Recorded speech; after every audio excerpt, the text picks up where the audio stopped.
I was driving cross-country when I got lost. My GPS glitched out, the screen frozen on a blank map, and the last road sign I saw had no words, just a rusted metal plate, its letters long faded away.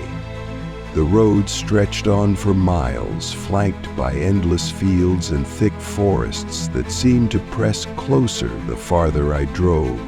My gas gauge was dipping lower, and there was no signal on my phone.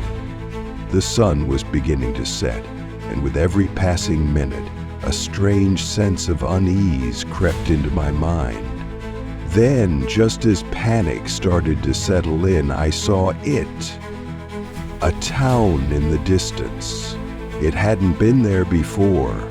One moment the road ahead was empty, and the next buildings emerged through the haze, as if the town had been waiting for me to notice it.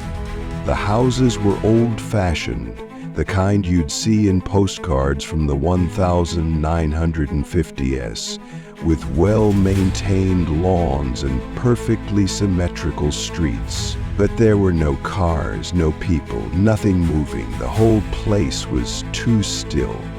I pulled into a gas station near the entrance of the town.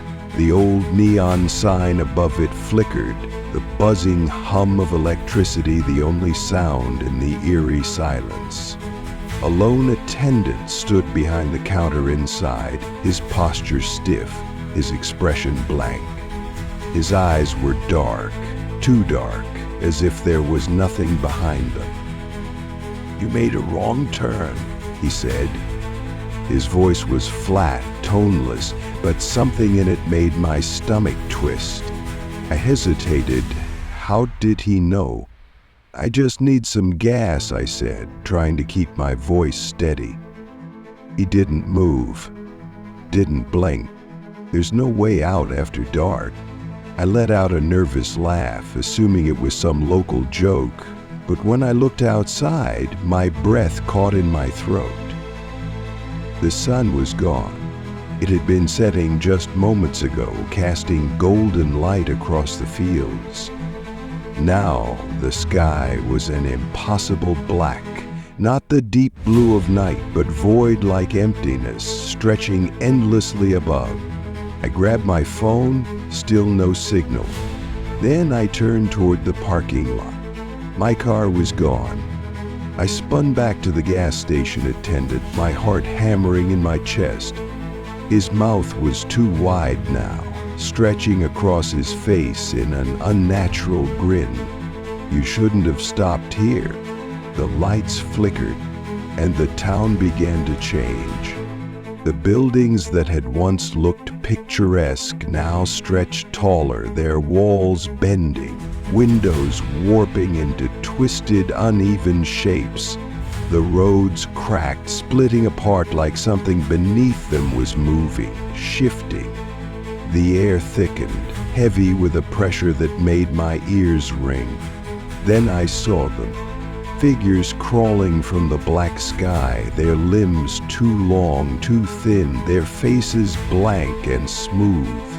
They moved without sound, their bodies jerking unnaturally like puppets held by invisible strings. I stepped back, my hands shaking. My legs felt frozen, heavy, as if the town itself was holding me in place.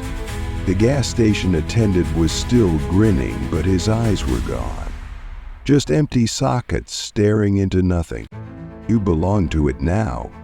I ran. I don't know where. I just ran. The streets looped, leading me past the same houses, the same storefronts, the same warping reality over and over again. The sky above twisted, the darkness pulsing like something alive.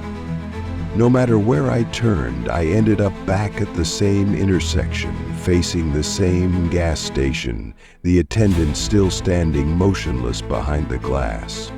The creatures from the sky were getting closer. Their movements weren't fast, but they were wrong, bodies contorting, limbs stretching in ways that no human should move.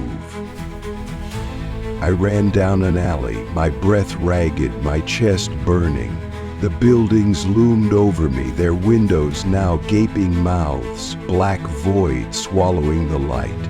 The shadows stretched toward me, pulling at my ankles, my wrists trying to drag me down.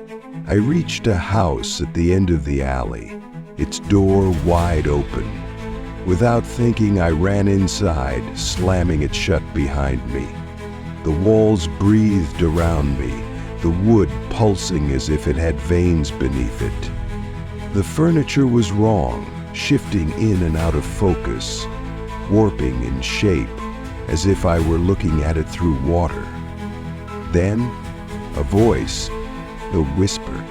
"Why were you running?" It came from the mirror in the hallway. My reflection wasn't me. It smiled at me. Not a normal smile. A too wide-stretched grin, its teeth too sharp, its eyes black, hollow pits. The whisper came again. "You've always been here?" The walls shuddered, the floor cracking beneath my feet.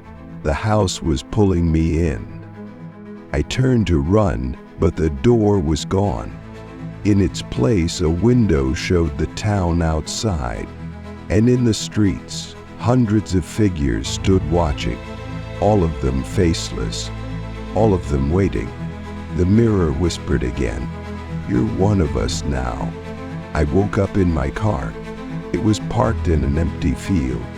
There was no town behind me, no buildings, no gas station, just an endless open road. I checked my phone. The battery was fully charged, but there were no missed calls, no texts, no proof that anything had happened, except for the mark on my wrist, a dark, spiraling symbol inked into my skin. I don't remember getting it, and now every night I dream of the town, the sky turning black, the figures crawling down from above, and the whisper in the mirror, "You never left."